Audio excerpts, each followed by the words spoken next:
notre sujet aujourd'hui, c'est, comme c'est indiqué à l'écran, raconter un peu l'histoire des modèles mythiques de Renault.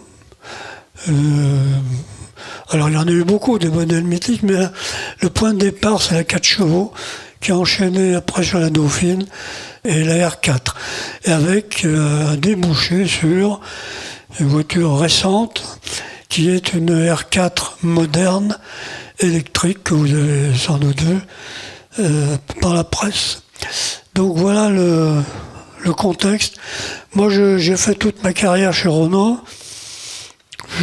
J'étais plutôt dans la mécanique, dans le produit, et c'est là que j'ai sévi. Et donc, on va commencer par le commencement, c'est pas idiot. Et là, la base de départ, c'est notre fameuse 4 chevaux, qui a démarré en 1946 sur la décision de Pierre Le Faucheux, après la nationalisation de Renault en 1944. Et là, ce qu'on voit sur ce... Excusez-moi. Ce qu'on voit sur ce slide, c'est en fait les hommes clés, on va appeler ça comme ça, qui ont participé, dans tous les sens du terme, à la création, au développement de ces voitures. Donc, la 4 chevaux, elle a démarré en 1946-47, avec un nombre fabriqué jusqu'en 1961 de plus d'1 million d'exemplaires. Alors, les hommes que vous voyez là, c'était les hommes de l'époque, c'était les hommes issus de l'histoire de Louis Renault. Donc, Fernand Picard, qui était l'homme de la 4 chevaux, c'est lui qui a, on va dire, tiré ce projet. Charles Edmond Serre, qui était avant Picard, qui avait été embauché par Louis Renault, mais avant la guerre. Et puis tout un aéropage d'anciens, c'est le cas de le dire, qui entourait Renault à cette époque-là. Voilà, alors cette voiture avait une caractéristique, c'est qu'elle était toute petite, on l'appelait la puce d'ailleurs, et elle était innovante dans le sens où c'était la voiture au juste nécessaire de la reprise de la vie, on va dire, après la Deuxième Guerre mondiale. Voilà la 4 chevaux, dans son jus, je puis dire, la voiture de l'époque qui était effectivement très spartiate, très sommaire, vraiment la voiture de juste nécessaire de cette époque-là. Alors, on a ressorti quelques caractéristiques un peu étonnantes, enfin en tout cas, qui mentionnent bien, qui renforcent bien l'idée que cette voiture était la voiture minimum. Donc alors, on a retenu quelques items. Par exemple, l'histoire de la roue de secours, que vous voyez sur cette image, qui a changé de place en fonction du temps. La planche de bord, autre exemple. Donc en bas à gauche, c'est la planche de bord primordiale de la 4 chevaux, jusqu'en 1950, qui a été ensuite un peu améliorée, si on peut dire, sur le plan esthétique. Et puis, à partir de 1954, la 4 chevaux, elle a repris, on va y revenir, carrément la planche de bord de la Dauphine. Donc on voit que cette évolution, qui a toujours été là pour rendre la voiture un peu plus attractive qu'elle ne l'était fondamentalement. Alors, en fait, ce qui est très important, signifiant dans la 4 chevaux, c'est le produit lui-même qui en soi n'était pas quelque chose d'extraordinaire, entre guillemets, mais son côté le plus innovant, c'était effectivement l'apparition donc chez Renault, d'une industrialisation à l'époque très moderne, très nouvelle, liée aux fameuses machines transfert. Alors ces machines transfert, inventées par un dénommé Pierre Bézier, qui consistait à fabriquer les mécaniques essentiellement, les moteurs, par des machines dites transfert, c'est-à-dire qu'elles étaient fabriquées à partir d'un système automatique et qui permettait théoriquement d'atteindre les cadences de fabrication en mécanique qu'à l'époque peu de gens savaient faire. Alors c'est surtout ça qui finalement a fait en sorte que cette 4 chevaux était vraiment un produit très, très moderne, très novateur à l'époque. Et alors le problème, c'est que la mécanique, les moteurs des boîtes se faisaient par le système des fameuses têtes électromécaniques qui étaient mises les unes à la suite des autres, mais il fallait que le reste de la voiture suive. C'est-à-dire que si on fait beaucoup de moteurs, il faut faire beaucoup de voitures pour mettre les moteurs dedans. Et ça impliquait évidemment à l'époque des acrobaties, on peut dire ça comme ça, qui étaient là pour faire en sorte qu'on puisse augmenter le nombre de voitures fabriquées si au niveau du montage. J'aime bien la petite photo en bas sur cet écran qui finalement montre que l'ergonomie à l'époque était quand même une vision très particulière. Quand vous voyez l'ouvrier avec un morceau de je sais pas trop quoi et qui arc-boutait dans le compartiment moteur, c'était finalement très sincheux, on va dire, mais c'était la seule façon d'ajouter des opérations, de faire des opérations en cohérence avec les cadences qu'on commençait à savoir faire avec la mécanique. Donc ça, c'est un point important. L'image de la 4 chevaux, c'est finalement ce couple véhicule-montage qui était effectivement très novateur à l'époque. Alors, cette 4 chevaux, elle a été mise un peu à toutes les sauces à l'époque, sachant que à la sortie de la guerre, la compétition finalement était devenue une façon de montrer que ces voitures étaient capables de répondre à des attentes qui étaient assez nouvelles à l'époque. Alors là, vous avez quelques illustrations des autos de compétition, et certaines étaient des engins qui effectivement étaient assez attractifs pour les gens qui aimaient la compétition. Et voilà, donc ces autos qu'on voit, c'est un espèce de pot pourri de l'utilisation des voitures à cette époque-là. Et donc on peut remarquer plusieurs choses. D'abord, en 1951, ce qu'on appelle la 1063 était la voiture usine fabriquée par l'usine et qui a participé aux 24 heures du Mans avec, alors ça peut faire rire un peu aujourd'hui, mais avec un moteur de 750 cm3 et qui permettait de effectivement faire ces compétitions, en particulier les 24 heures du Mans, le rallye de Monte-Carlo en 1949, etc. Et puis la voiture qui a été développée par François Landon, qui a été finalement le premier patron de la compétition chez Renault, la fameuse 1063. Ensuite, il y a toute une histoire derrière ça. Le Faucheux était persuadé que finalement, la 4 chevaux ne ferait pas l'affaire très longtemps en tant que produit, parce qu'elle n'était pas suffisamment attractive. Donc il a lancé après bien des discussions chez Renault, ce projet qu'on a donc appelé la Dauphine, et la Dauphine d'ailleurs, dans l'esprit de Le Faucheux, c'est la Dauphine de la 4 chevaux. C'est-à-dire qu'en fait, cette auto 4 chevaux, très primaire, on va dire, ne conviendrait pas très longtemps à l'envie des clients.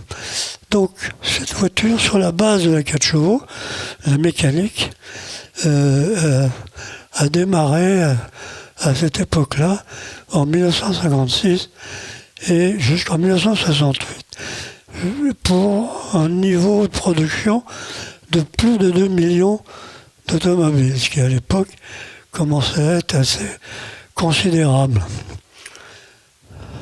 Alors on voit quelques exemples, la façon de travailler à l'époque, le maquettage, etc., à la fois de l'habitacle, la carrosserie, etc. Alors évidemment, la CAO, tous ces machins-là, n'existaient pas vraiment. Et puis finalement, cette Dauphine, elle a été développée avec par rapport à des exigences qu'on commençait à pressentir pour les futurs acheteurs, enfin, de la part des futurs acheteurs. Donc on a fait de l'endurance sur les pistes, c'est ce qu'on voit sur la photo en haut à gauche.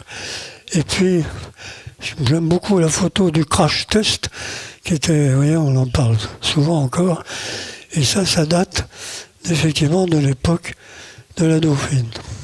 Donc la Dauphine, encore une fois, qui était la voiture censée accompagner le 4 chevaux en termes de produits, de prestations et d'attractivité. C'était plus du tout l'esprit de la 4 chevaux. Alors cette image, elle est justement un peu significative de ça. Vous voyez en haut à gauche, plutôt en haut à gauche, mais en bas, un profil, une vue de dessus de la 4 chevaux. Vous voyez les grandes dimensions de cette 4 chevaux. Finalement, c'était une voiture effectivement très courte. On a vu les problèmes de la route de secours avec la 4 chevaux.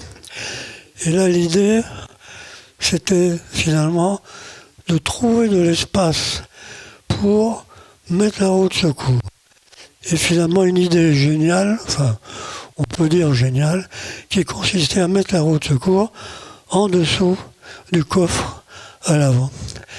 Et ce qu'on voit sur cette photo, c'est que finalement, la voiture, la Dauphine, était 200 mm plus longue et c'est surtout la largeur de la voiture qui était gonflée un peu comme une peau de baudruche, comme une baudruche. C'est comme si on avait pris les 4 chevaux, mis un tuyau, soufflé dedans et on obtient une Dauphine. C'était ça le secret, entre guillemets, de la voiture. Et sinon, la base de la mécanique était strictement la même, enfin, à des détails près de l'époque, mais la base roulante, comme on dit aujourd'hui, était pratiquement la même. Au moteur près, évidemment, les perfectionnements de la mécanique, etc., avaient été reportés sur la Dauphine. Alors ça c'est l'exemple, c'est pour montrer qu'effectivement le moteur est celui des 4 chevaux, mais avec une cylindrée légèrement supérieure. Et puis, c'est là où on voit un peu l'inventivité de l'époque, c'est-à-dire au niveau de la boîte de vitesse.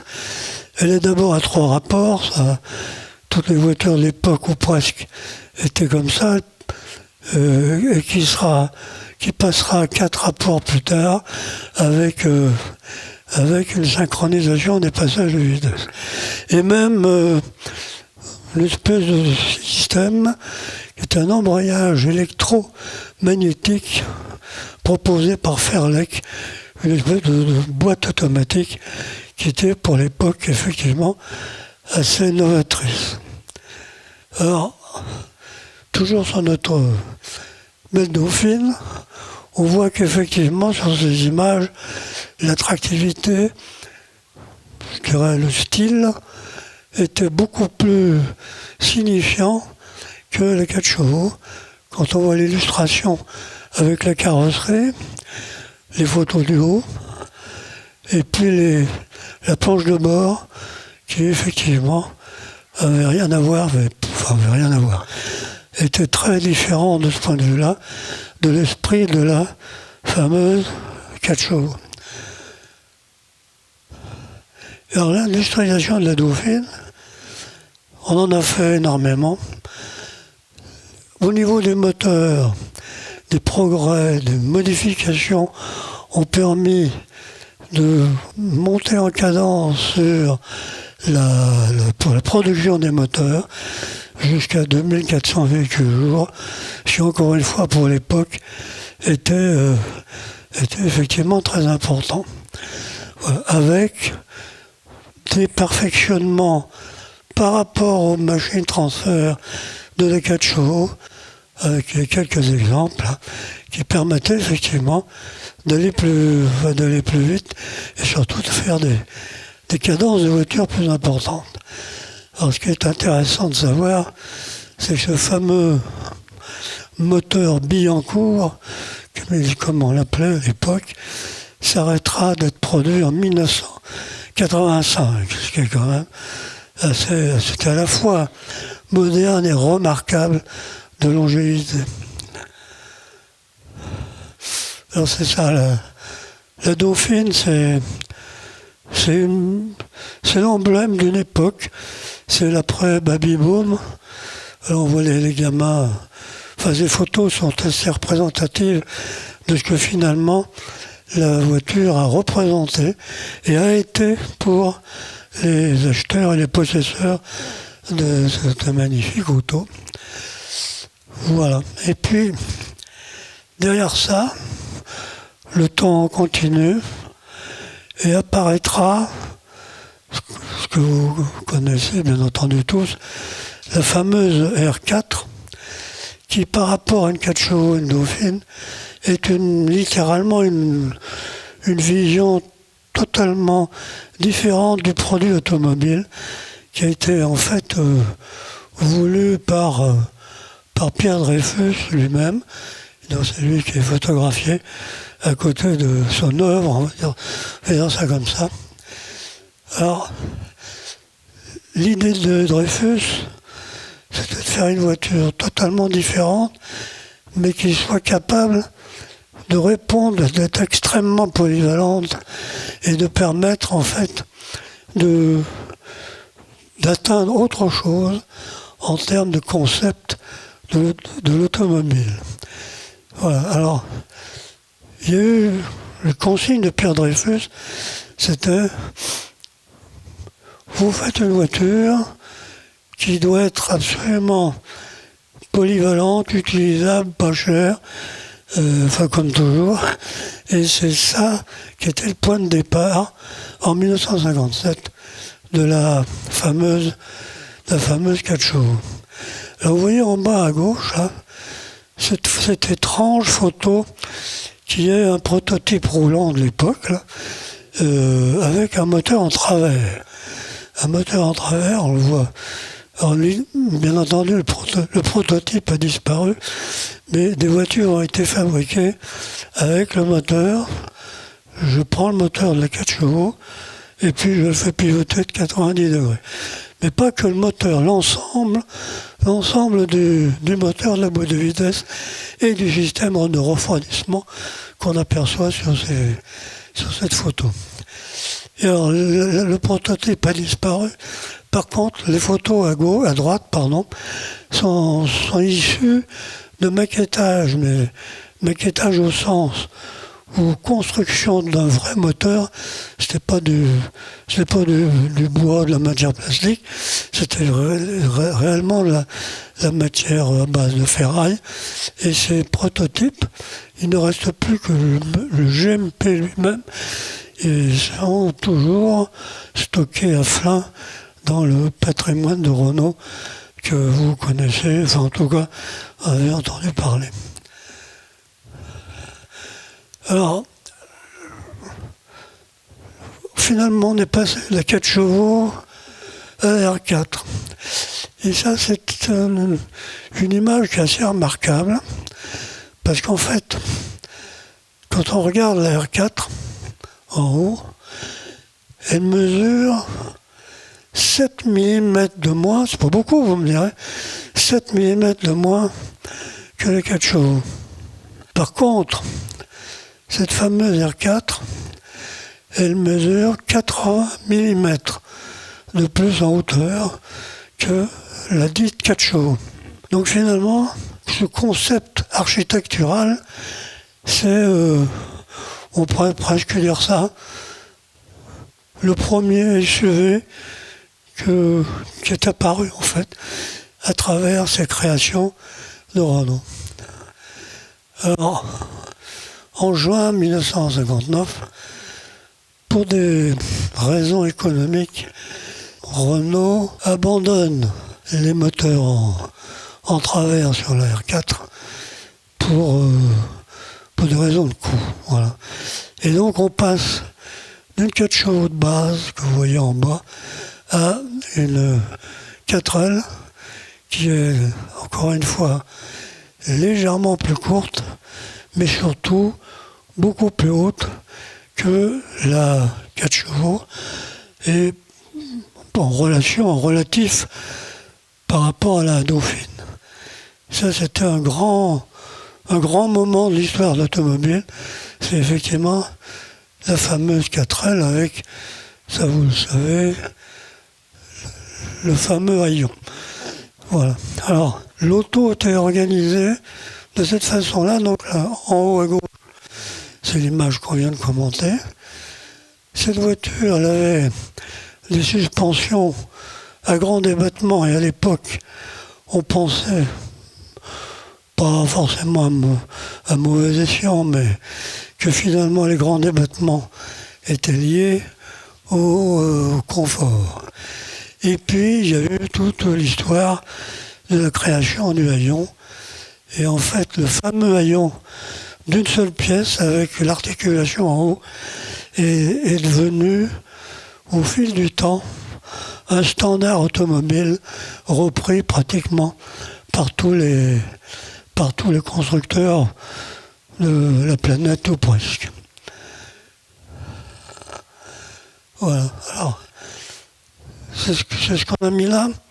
Finalement, la Renault 4, elle est remarquable dans l'univers automobile, je lis le texte là, par la volonté de ses concepteurs d'en faire une auto pour tous. Et cette volonté, c'était celle de Pierre Dreyfus, en fait. Donc Pierre Dreyfus la comparera, il avait le sens de l'image, elle doit être à l'image de ce fameux vêtement, le blue jean, qu'on peut porter dans n'importe quelle circonstance pour faire à peu près n'importe quoi, si on n'a pas trop de prétention de snobisme, de conformisme social, etc. Et ça, c'était la signature de Pierre Dreyfus à propos de notre célébrissime R4. Et alors, vous me direz aujourd'hui, où est-ce qu'on en est? Donc on est parti, on vient de le voir, de la 4 chevaux, la Dauphine, la R4. Et finalement, ces 3 voitures sont regardées par une toute nouvelle auto qui est une Renault 4 entièrement électrique, qui vient de sortir il y a pas très longtemps, et qui est une espèce d'emblème de Renault dans le domaine des success stories. Alors l'histoire de la Renault 4, c'est effectivement une vraie success story en France et dans le monde, puisque les R4, on en aura construit plus de 8 millions d'exemplaires sur à peu près tous les continents.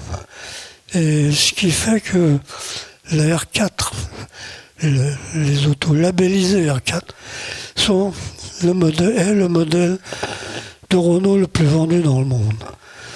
Voilà, et donc l'idée de Renault, à tort ou à raison, c'est qu'elle est réinterprétée dans l'air du temps sous la forme d'une voiture électrique que vous pourrez examiner, plutôt voir à l'espace de Landowski, si j'ai bien compris, si vous allez y faire un tour cet après-midi.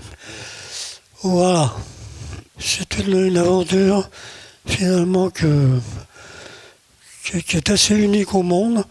Et c'est surtout quand on voit finalement les traces qu'ont laissées ces voitures, en particulier les R4, mais les R4 primitives, celle de Pierre Dreyfus, dans le contexte et la réponse à un besoin automobile des clients finalement. Voilà.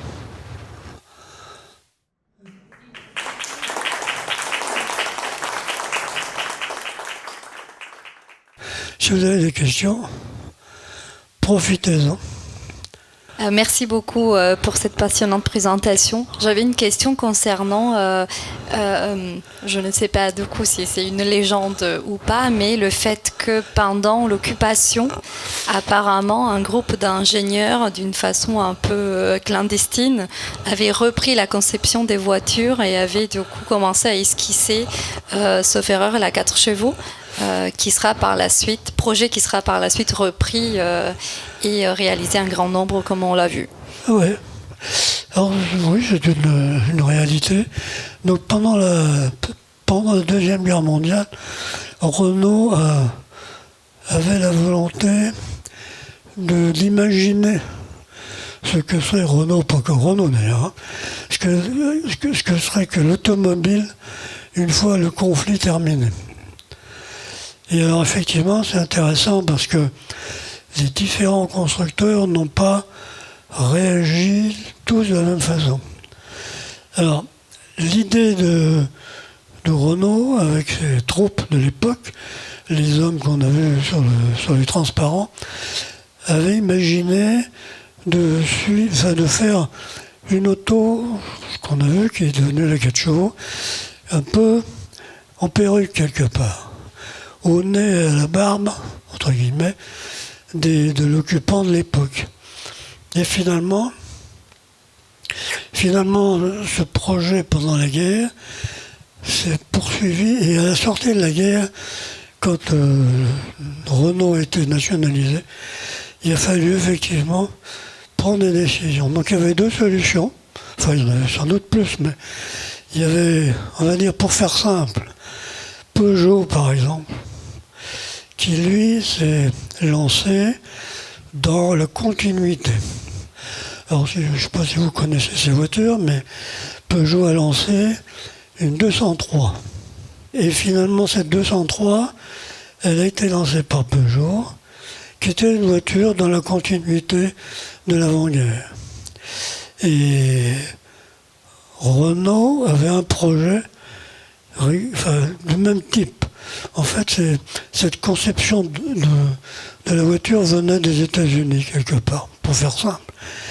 Et donc Peugeot s'est lancé dans la fabrication de cette fameuse 203, qui était une voiture beaucoup plus grosse que la 4 chevaux, bien entendu. Et Renault a décidé, encore une fois sous l'impulsion de Pierre Le Faucheux, de faire non pas le prototype 107, qui était l'équivalent de la 203, mais la 4 chevaux, qui était une idée qui avait déjà germé chez Citroën avec la 2 chevaux, et surtout en Allemagne avec Volkswagen. C'est un peu comme ça que ça s'est déroulé, je schématise. Voilà, donc c'est effectivement ça, la genèse de cette histoire, à la fois donc alors Citroën, Peugeot, Renault, et ça a apporté après toutes les conséquences qu'on connaît.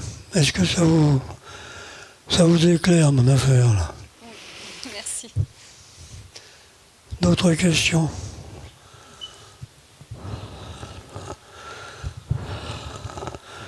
Bonjour.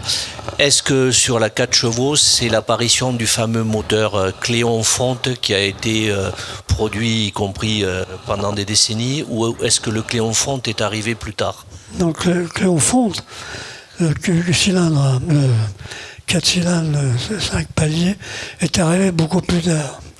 Il est arrivé en 1962. Voilà. Et c'était une réponse, toujours pareil, à la course à l'échalote quelque part. Et donc ce fameux moteur dit Cléon a été effectivement lancé à ce moment-là. Non, alors il a été monté sur la 4L, mais beaucoup plus tard, quoi. Sur la version GTL, je ne sais pas si vous vous souvenez de ça, c'est qu'on utilisait un moteur avec une cylindrée relativement importante pour pouvoir mieux optimiser la consommation, etc. Donc ce moteur Cléon a été utilisé effectivement sur la 4L en fin de vie. Voilà, j'espère que ça vous aura intéressé. Et puis, merci de m'avoir écouté.